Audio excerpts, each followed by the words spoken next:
कि हरि अनंत हरि कथानंता, कहीं सुनई बहु विधि सब संता। राम सिया राम जय जय राम। महाकुंभ में मैं सबको इसलिए बुलाना चाहता हूँ कि अपनी अगर पीढ़ियों को जानने की इच्छा है, अपनी संस्कृति को जानने की इच्छा है, अपने संस्कारों को जानने की इच्छा है कि पूर्व में हम क्या थे, अब हम क्या हैं और वर्तमान में हमारी संस्कृति किस दिशा में जाएगी, तो इसका पूरे संसार में कोई विश्वविद्यालय नहीं है। उसका एक ही विश्वविद्यालय है और वो है महाकुंभ मेला। तो ये भाव प्रधान पूजा जो है उदासीन अखाड़ों में, मतलब भजन करते हैं वो, भजनानंदी। हाँ। भजनानंदी एक रागानुगा सेवा में भगवान को मानते हैं, भगवान का ही स्मरण करते हैं, भगवान का ही भजन करते हैं, पर वो रागानुगा पद्धति है। तो लोगों के माइंड में ये बात है कि ये तो नागा बन गए और इनको कुछ आता नहीं और ये तो बस त्रिशूल लेके दौड़ पड़ते हैं। तो ऐसा नहीं है, ऐसा नहीं है। ये बड़े विद्वान और देवतुल्य पुरुष हैं, इनको देव पुरुष भी कहते हैं। तो ये इसलिए इनको देव पुरुष कहा जाता है कि ये सभी विधाओं से ऊपर हो जाते हैं। इनको अगर वस्त्र पहनेंगे तो इनको फिर क्या है कि जब इनके पास पैसा नहीं होगा तो इनको वस्त्र की चिंता होगी, इनके गले में माला होगी तो इनको माला की चिंता होगी, इनके भाल पर तिलक होगा तो इनको तिलक की चिंता होगी। इसलिए भगवान आदि शंकराचार्य ने कहा कि आप अगर कुछ नहीं मिलता तो कंडे की राख में, लकड़ी में आप आलू डाल दीजिए और आलू खाइए और उस राख को अपने चिता भस्म पे लगाइए। देखो, साधु परंपरा एक हट परंपरा है, भगवान के साथ हट है। भगवान से ही द्वंद्व है, बाकी किसी से नहीं है साधु का।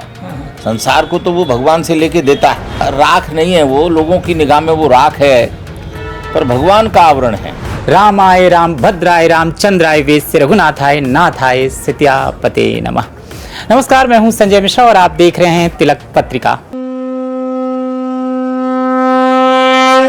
हम प्रयागराज में हैं, महाकुंभ मेला स्थल में हैं और लगातार संतों, महंतों, साधुओं से बात कर रहे हैं और आप तक उनके अनमोल विचारों को पहुंचा रहे हैं। इस समय हमारे साथ मौजूद हैं प्रेमानंद पुरी जी महाराज, जो महामंडलेश्वर हैं। उनसे बात करेंगे और जानेंगे नागा साधुओं की परंपरा, उन्हें ठंड क्यों नहीं लगती, वो भस्म क्यों लगाते हैं, वो नग्न क्यों रहते हैं और जो बातें आप जानना चाहते हैं, जो आकर्षण का केंद्र हैं। और ख़ास तौर से एक और बात जो इन दिनों है कि साधुओं की श्रेणी में महिला साधियों का सम्मिलित होना और उनकी क्या भूमिका है इन अखाड़ों में, इस महाकुंभ में। स्वामी जी, आपका बहुत बहुत स्वागत है तिलक पत्रिका। बहुत बहुत धन्यवाद, बहुत बहुत धन्यवाद। स्वामी जी, सबसे पहले तो महाकुंभ आपके शब्दों में। मैं महामंडलेश्वर स्वामी प्रेमानंद पुरी, अर्जी वाले हनुमान उज्जैन कैंप का जो स्थल है, उससे मैं महाकुंभ के लिए सभी सनातनियों को आमंत्रण करता हूं। और महाकुंभ में मैं सबको इसलिए बुलाना चाहता हूं कि अपनी अगर पीढ़ियों को जानने की इच्छा है, अपनी संस्कृति को जानने की इच्छा है, अपने संस्कारों को जानने की इच्छा है कि पूर्व में हम क्या थे, अब हम क्या हैं और वर्तमान में हमारी संस्कृति किस दिशा में जाएगी, तो इसका पूरे संसार में कोई विश्वविद्यालय नहीं है। उसका एक ही विश्वविद्यालय है और वो है महाकुंभ मेला। तो मैं युवाओं को खासकर ये संदेश देना चाहता हूँ कि आपको अगर आर्थिक तरक्की करना है, आपको आर्थिक तरक्की करने के पीछे हमेशा सांस्कृतिक और संस्कार की तरक्की हो, अगर आपकी होगी तो निश्चित रूप से आप आर्थिक तरक्की कर पाएंगे। अब आप कहेंगे कि ये कैसे होगा? ये आर्थिक तरक्की इस तरह से होगी कि आप प्रातःकाल जल्दी उठेंगे और जल्दी उठेंगे तो भगवान को नमन करेंगे, भगवान को नमन करेंगे तो भगवान के साथ जब आपका सान्निध्य हो गया, जब आप भगवान के सामीप्य होंगे, तो आपकी माइंड और मस्तिष्क के जितने विकार हैं, जो आपके आंतरिक और बाहिक जो निगेटिव एनर्जियां हैं, वो भगवान के सामीप्य जाने से समाप्त हो जाती हैं स्वतः ही। तो आपकी बॉडी रिजुविनेट हो जाएगी, और रिजुविनेट होने के बाद जो है फिर आपकी ऊर्जा में जब वृद्धि हो जाएगी तो आप निश्चित ही एक नवीन ऊर्जा के साथ जब काम को करेंगे तो काम बहुत तेज़ी से बढ़ जाएगा, और जब काम बढ़ेगा तो अर्थ बढ़ेगा, और अर्थ बढ़ेगा तो आपकी तरक्की होगी और आप जो है नित्य नई ऊंचाइयां प्राप्त करते जाएंगे। तो अगर आपको इन सब का एक मंत्र लेना है, एक फॉर्मूला लेना है, अगर कुछ सीखना है तो आपको कुंभ में आना पड़ेगा। और मैंने जैसा पहले बताया कि संस्कृति और संस्कार का पूरे संसार में अगर कोई विश्वविद्यालय है, छोटे छोटे स्थान पूरे विश्व में हो सकते हैं जहाँ किसी यहाँ जगह कृष्ण की पूजा पद्धति होगी, किसी जगह राम की पूजा पद्धति होगी, किसी जगह हनुमान की पूजा पद्धति होगी, और अनेक अनेक विधाएँ होंगी, क्रियाएं होंगी, कहीं छठ पूजा होती है। प्रत्येक भाग में कुछ ना कुछ भगवान का बनाया हुआ एक सिस्टम है जिसके तहत हम अपने संस्कृति और संस्कार को पुनर्जीवित रखते हैं और उससे हम अपने जीवन की दिशा और दशा का निर्धारण करते हैं। बहुत ही सुंदर बातचीत, और आपने बहुत कम शब्दों में आपने बातचीत कह दी कि सनातन का विश्वविद्यालय है, ये सनातन संस्कृति का विश्वविद्यालय है, जो कि 12 साल में या 6 वर्ष में या 4 वर्ष में एक बार लगता है, वो भी 45 दिनों के लिए। यहाँ पर आ जाओ और अपनी संस्कृति को समझ लो। भगवान हमको ये समझाइए, नागा साधुओं की परंपरा क्या है, कौन कौन से अखाड़े हैं जो नागा साधु बनाते हैं, और नागा साधुओं में किस तरह के भेद हैं। कुछ लोग मर्यादा में रहते हैं, कुछ लोग नग्न रहते हैं, भस्म लगाते हैं, रुद्राक्ष पहनते हैं। थोड़ा उनको समझाइए। बहुत आकर्षक का केंद्र है, हर कोई जानना भी समझना भी चाहते हैं, पर हमेशा रहस्य बना रहता है इस पे। नागा जो है वो अखाड़ों के सेनापति होते हैं, सैनिक होते हैं।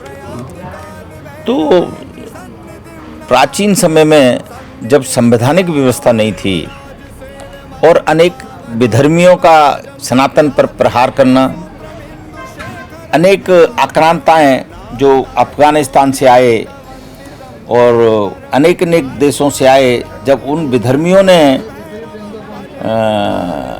जब सनातन संस्कृति पर प्रहार किया तो भगवान आदि शंकराचार्य ने 2515 वर्ष पहले इस अखाड़ा परंपरा को मठामनाय महानुशासन एक पुस्तक लिखी और उससे इस अखाड़ा परंपरा को प्रारंभ किया। और दशानाम सन्यासी परंपरा में जो है 13 अखाड़े हैं, 7 अखाड़े शैव अखाड़े कहलाते हैं, 3 जो है वैष्णव हैं और 3 उदासीन। उदासीन अखाड़ा जो है उसमें बड़ा उदासीन, छोटा उदासीन और नया उदासीन 3 अखाड़े हैं। और तीनों अखाड़ों की एक पूजा पद्धति करीब करीब कॉमन ही है।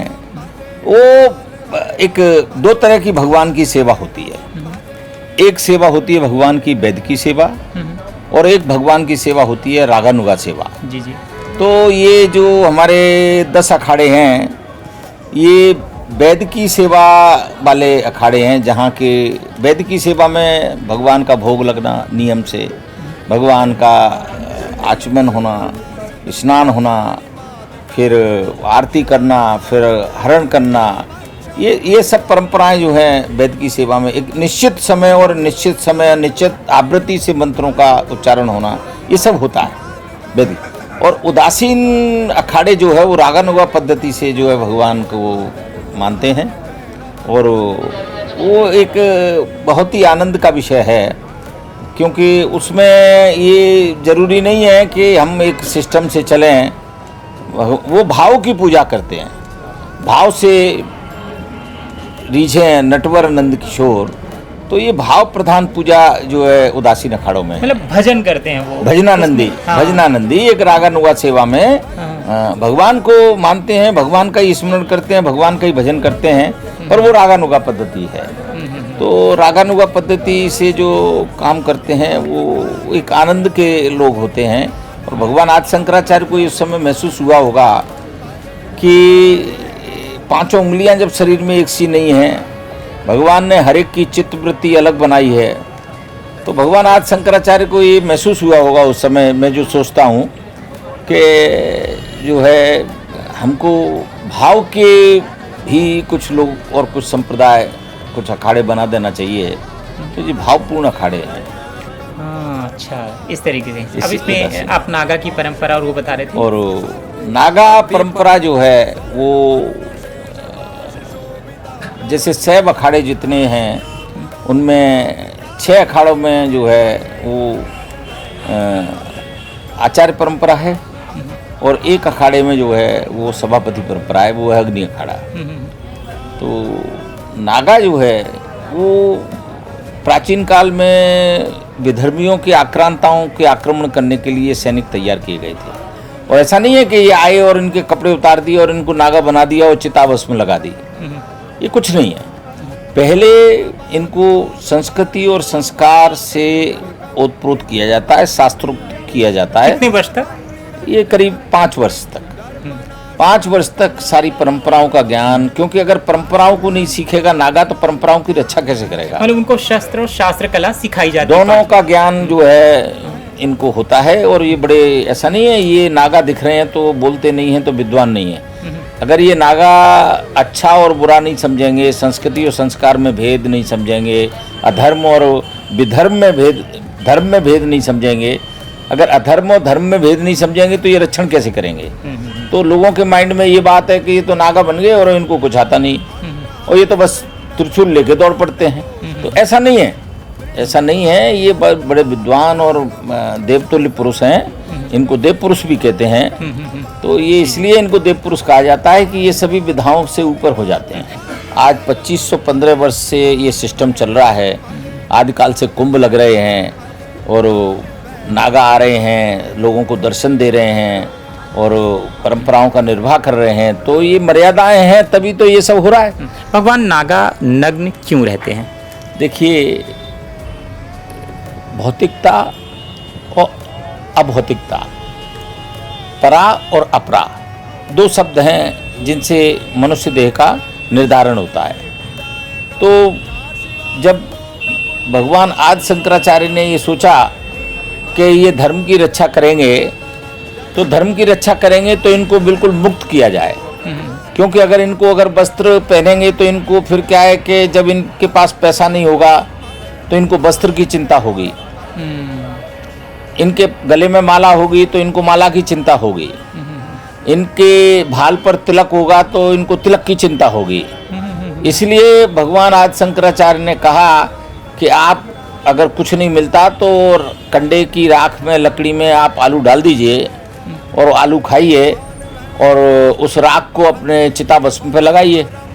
तो इस तरह से वो राख चिताभस्म पे लगाई और जो राख है उसी से वो अपने कहना चाहिए कि जितने संस्कार हैं, जितना पूजा है, जितना उनके देव मंत्र हैं, उन सब का आह्वान वो उसी राख से करते हैं। तो वो एक तरह से भगवान का राख नहीं है, वो लोगों की निगाह में वो राख है, पर भगवान का आवरण है, सुरक्षा कवच है भगवान का आवरण है। और भगवान के उस प्रसाद को एक तरह से कहना चाहिए, नागा पद्धति में वो राख जो है एक प्रसाद हो जाती है।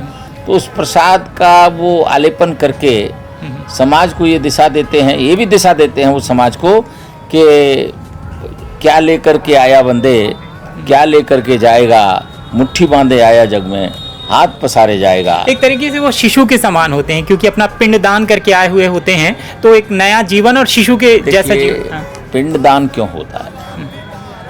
अब करते तो सभी हैं, पर पिंड दान क्यों किया जाता है? माने जीते जी तो ठीक है, एक परंपरा बना दी, क्योंकि सन्यास परंपरा में जो है पिंडदान की परंपरा है जीते जी। बाकी जो पिंडदान है, किसी भी समाज में कोई व्यक्ति होता है उसका मरणोपरांत पिंडदान किया जाता है। तो पिंडदान इसलिए किया जाता है कि माँ के गर्भ में जब व्यक्ति आता है तो पिंड के रूप में ही आता है। वो सबसे पहले वो पिंड के रूप में आता है, इसलिए। और उस समय जब वो पिंड बनता है, तब उसमें उसको भगवान शुद्ध बुद्ध देते हैं। तो उसी समय उस पिंड में शिव का समावेश होता है, इसलिए वो पिंड के रूप में जब पृथ्वी पे आया है माँ के गर्भ में, इसलिए मरने के बाद उसी स्वरूप में उसका पिंडदान किया जाता है। इसलिए पिंडदान की परंपरा है। तो लोगों को जानकारी नहीं है, तो मैं ये बता देता हूँ। इसलिए उसको मृत्यु के उपरांत सर्वोत्तम कार्य माना गया है। हाँ, इसलिए नागा भी पिंडदान करते हैं ताकि क्योंकि भगवान शिव के बिना इस सृष्टि का संचालन नहीं है, और भगवान शिव से ही ब्रह्मा विष्णु महेश तीनों की उत्पत्ति है। तो भगवान शिव के साथ ही जीव आया है, और पिंडदान के रूप में भगवान शिव के साथ ही वो जा रहा है। माने अपनी यात्रा को जहाँ से प्रारंभ किया और पिंडदान करके उस यात्रा को पूर्णता की ओर ले जा रहा है, इसलिए पिंडदान परंपरा है। प्रभु, आज आप महामंडलेश्वर हैं, और लेकिन आपने भी नागा जीवन के साथ अपना जीवन शुरू किया रहा होगा। मुझे ये बताइए कि दिनचर्या क्या होती है, उनकी भिक्षा मांगने की पद्धति क्या होती है? क्या दिन में केवल एक बार भोजन करना होता है उनको? क्या देखो, हर नागा अपना एक संकल्प के साथ अपना जीवन जीता है। जो संकल्प वो लेता है, किसी को 3 दिन में भी भोजन करना है, किसी को सप्ताह में भी भोजन करना है, किसी को मास में भी भोजन करना है। अपनी एक हठ साधना कहना चाहिए। देखो, साधु परंपरा एक हठ परंपरा है, भगवान के साथ हठ है। भगवान से ही द्वंद्व है, बाकी किसी से नहीं है साधु का। संसार को तो वो भगवान से लेके देता है। द्वंद्व भी है, प्रेम भी है। हाँ, द्वंद्व कहना चाहिए। द्वंद्व होगा तो प्रेम होगा, नहीं तो प्रेम होगा ही नहीं। जब सामने वाले से कोई मतलब ही नहीं है तो उससे प्रेम कहाँ से होगा? तो द्वंद्व करेंगे तभी तो प्रेम होगा। क्या बात है कि तेरे को तुमको आपको प्रभु हमारे साथ ऐसे चलना। बहुत गहरी बात आपने कह दी। द्वंद्व होगा तभी प्रेम होगा। दुनिया भर में लोग आपस में झगड़ रहे हैं, खास तौर से वैवाहिक जो जीवन वाले हैं, तो प्रेम है इसलिए झगड़ रहे हैं। हाँ, क्या बात है। अगर मैं तो परिवारों के लिए हमेशा एक ही बात कहता हूँ कि पति पत्नी में अगर झगड़ा नहीं है तो विस्फोट हो जाएगा। और अगर झगड़ा हो रहा है तो ये समझ लीजिए कि वो गृहस्थी जीवन लंबे समय तक चलेगा।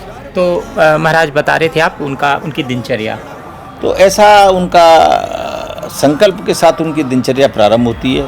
परंतु इस विषय पे मुझे इससे ज़्यादा बोलने का अधिकार नहीं है। जानता मैं सब हूँ, परंपराओं के बारे में मैं सब जानता हूँ, परंतु मैं वो सार्वजनिक नहीं कर सकता एक मर्यादा के तहत कि वो कहाँ रहते हैं, क्योंकि वो देव पुरुष हैं। कभी आपने देखा हो कि कुंभ में एकदम प्रकट हो जाते हैं, तो कहाँ से प्रकट हो जाते हैं? वो देव पुरुष हैं, देव पुरुष बन चुके हैं।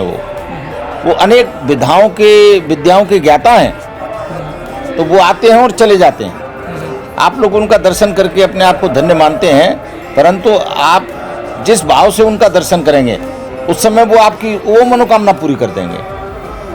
आपको ये मालूम नहीं है कि वो देव पुरुष हैं। और इसलिए उस परंपरा में उनका कहाँ रहना होता है, कहाँ उनका भोजन है, क्या उनकी क्रिया हैं, तो ये सब बातें जो है आपको चूंकि चैनल पर बताने के लिए मैं मर्यादा से बंधित हूँ। नहीं, बिल्कुल हम उसका सम्मान भी करते हैं कि जो चीज़ें रहस्य हैं वो रहस्य बनी रहें, जो परंपराएं गुप्त हैं वो गुप्त रहें, उसमें कोई बड़ी बात नहीं है। दूसरी बात, 2 अखाड़ों में 2 चीज़ें नई हुई हैं जो पिछले कई कुंभ से भी उनका अवतरण हुआ है एक तरीके से। एक तो किन्नर अखाड़ा, उस पर आपके विचार, और दूसरे साध्वियों का अखाड़ा, महिला साधुओं का। महिला क्या नागा होती? हाँ, माई बाड़ा, लेकिन अब वो महिला नागा भी हो गई हैं। ऐसे ही भी मैं बातचीत देख रहा हूँ, वो खुद को कहती हैं हम महिला नागा हैं। देखो, शक्ति के लिए मेरे पास कोई शब्द नहीं है। बहुत सुंदर। शक्ति जो है ब्रह्मांड की सर्वोच्च सत्ता है, क्योंकि माँ अनसुईया ने ब्रह्मा विष्णु महेश तीनों को पालने में झुला दिया, तो वो शक्ति तो थी जो त्रिदेव को पालने में झुला दी। तो इसलिए अब माँ अपने स्वरूप को कुछ भी कह सकती है, चाहे वो कह सकती है कि मैं नागा हूँ या नहीं हूँ, परंतु और उसका अखाड़े में आना या नहीं आना, अब आएगी तो संसार बनाएगी। तो अब मुझे लगता है कि ऐसी कुछ भगवान की ही इच्छा रही होगी कि अब अखाड़ों को भी इसकी ज़रूरत होगी कि माँ ने हमेशा संसार का सृजन ही किया है। तो अखाड़ों की परंपराओं का अगर माई बाड़ा आ गया है और माएँ हमारी आ रही हैं, तो वो निश्चित एक आधी आबादी हमारी जो है वो माताओं की है। और आधी आबादी, अब चूंकि भारत एक मर्यादित देश है, तो आपको लग रहा है कि साधुओं में जो साध्वी आई हैं, जो माता सन्यासी आई हैं, अब वो सृजन करेंगी, नया जन्म होगा यहाँ पे, और साधु जो अखाड़ों में साधु हैं वहीं साधु पनपेंगे, वहीं बनेंगे? नहीं नहीं नहीं, नहीं। ये इस बात मैं नहीं कह रहा। अच्छा। मैं ये कह रहा हूँ कि हमारा जो देश है, हमारा जो भारतवर्ष है, ये संस्कृति और संस्कारों का देश है। ये मर्यादित देश है। इस देश में पुरुष जो संत हैं, महिलाएं आती हैं, हमारे पैर स्पर्श करती हैं, कोई नहीं करती हैं, दंडवत प्रणाम करती हैं, सब करती हैं, पर वो अपने मन की बात हमसे नहीं कह पाती, क्योंकि एक लिंग भेद जो है वो कहीं ना कहीं संस्कृति और संस्कार के कारण एक दीवाल का काम करता है। और अब मैं स्वागत करता हूँ उन माताओं का, उन बहनों का जो सन्यासी के जीवन में आई हैं। तो निश्चित आधी आबादी जो संस्कृति और संस्कार और ऐसी कुछ बातों से दूर थी, जो महिलाएं हमारी माता हैं समाज में, हमारी बहनें हैं समाज में, तो उनको उन माताओं के माध्यम से निश्चित ज्ञान प्राप्त होगा। और मैं समझता हूं कि इस परंपरा से पूरा समाज एकदम सनातन संस्कृति से जाग उठेगा। तो इसके लिए ये परंपरा जो प्रारंभ हुई है तो ये स्वागत योग्य है। और वैसे तो आज शंकराचार्य के समय से ये परंपरा है। उभया भारती जो है, उन्होंने आज शंकराचार्य से शास्त्रार्थ किया था, मंडन मिश्र की जो पत्नी थी, तो उनने शास्त्रार्थ किया था शंकराचार्य जी से। तो इतिहास में रही हैं, महिला साध्वी रही हैं, पर अखाड़ों में उनकी भूमिका अब माँ लक्ष्मी के बिना विष्णु कहाँ, माँ सीता के बिना राम कहाँ। तो इस बात पे ज़्यादा मुझे नहीं लगता कि कोई ज़्यादा चर्चा का विषय है। शक्ति तो शक्ति है, जहाँ रहेगी वो संसार को बनाएगी। अब चूंकि आप अर्जी वाले बाबा के यहाँ से हैं, हनुमान जी महाराज के यहाँ से हैं, तो एक तो भगवान को क्या आपने देखा है, अनुभव किया है? अगर देखा, अनुभव किया है, तो जब वो दिखाई दिए, आपके सामने आए, आपको अनुभव हुआ उनका, तो क्या स्वरूप था? क्या उस समय एटमॉस्फेयर बन गया था? देखो, भगवान का अनुभव तो सबको है। मैं नहीं समझता कि मुझे है। भगवान का अनुभव हमको हर क्षण, हमारी सांस आ रही है, अगर आपको 2 मिनट पानी में डुबो दिया जाए तो आपकी सांस नहीं आएगी। तो ऐसी कौन सी चीज़ है जो पानी में आने के बाद बंधित हो गई? तो वो भगवान है। उसी को भगवान जो है, लोग भगवान कहते हैं। भगवान क्या है? भगवान में जो है 6 शब्द हैं, 6 भग हैं। उन 6 भगों को जोड़ के भगवान शब्द बनाए। तो जो 6 शब्द हैं, हानि लाभ जीवन मरण यश और अपयश, ये 6 भग हैं। और इनको जो बान करता है, इनकी गाड़ी पे जो सवार होता है, वो भगवान है। भग और बान। तो इन भगों को जो ड्राइव करता है, जो इनका ड्राइवर है, जो इनका संचालन करता है, वो भगवान है। तो ये जो मैंने जैसा कहा कि आपको अगर पानी में डुबो दिया जाए तो ऐसी कौन सी शक्ति है जो आपसे दूर चली गई और आप एकदम तड़फड़ा जाते हैं और आपका मन होता है कि कितनी भी ताकत लग जाए, मैं कैसे भी पानी से ऊपर आ जाऊं। तो वो सबको महसूस होता है। प्रतिदिन हर व्यक्ति को भगवान का दर्शन है। बस उसको उस स्वरूप को समझने की आवश्यकता है कि नारायण आज मेरे सामने किस रूप में आया है। क्या बात है, बहुत सुंदर बातचीत। एकनाथ जी जब यात्रा कर रहे थे, तो और वो कैलाश मानसरोवर से कावड़ लेके आए एकनाथ जी। अब एकनाथ जी की कावड़ बिल्कुल रामेश्वरम के नज़दीक थी और वहीं एक जो है गधा वहाँ लेट गया और पानी के मारे तड़फड़ा रहा। तो एकनाथ जी ने अपनी 2-2.5 हज़ार किलोमीटर जो कावड़ लेके आए थे, उसको उन्होंने उस गधे को पानी पिला दिया। और जब गधे को पानी पिलाया तो भगवान शिव का प्राकट्य हो गया। सुंदर। उन्होंने कहा, वारे एकनाथ, तूने हर रूप में मुझे पहचान लिया। तो नारायण तो हरि व्यापक सर्वत्र समाना, प्रेम ते प्रकट होई जय ही जाना, हर जगह है, व्याप्त है।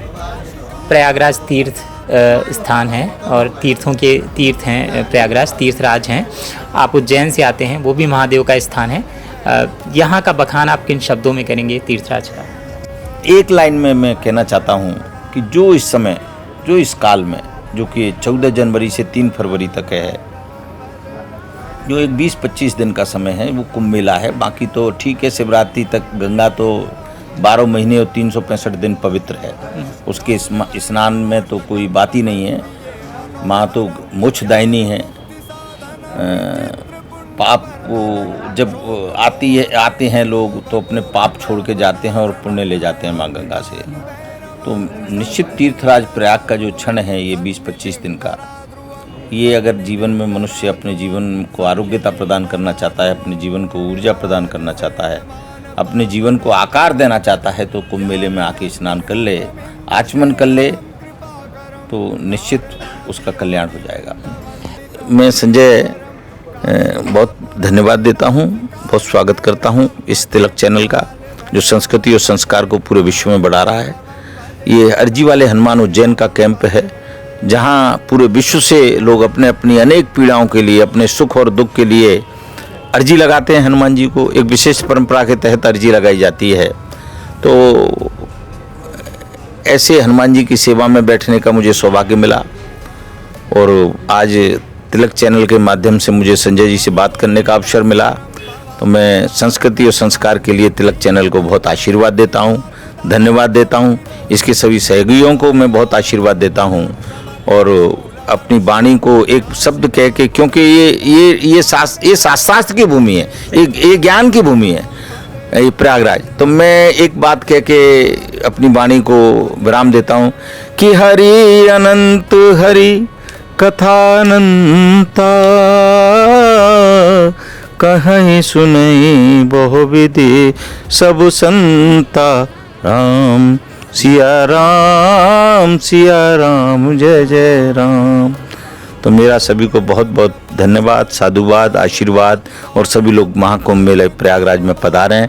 ओम नमो नारायण, हर हर महादेव। ओम नमो नारायण। तो ये थे महाराज प्रेमानंद महाराज। तो ये थे प्रेमानंद पुरी जी महाराज महामंडलेश्वर, जिनसे हमने बात की और जाना नागा साधुओं की परंपरा के बारे में, महाकुंभ के बारे में, प्रयागराज तीर्थराज के बारे में। कैमरामैन अनूप पांडे के साथ संजय मिश्रा, तिलक पत्रिका, प्रयागराज।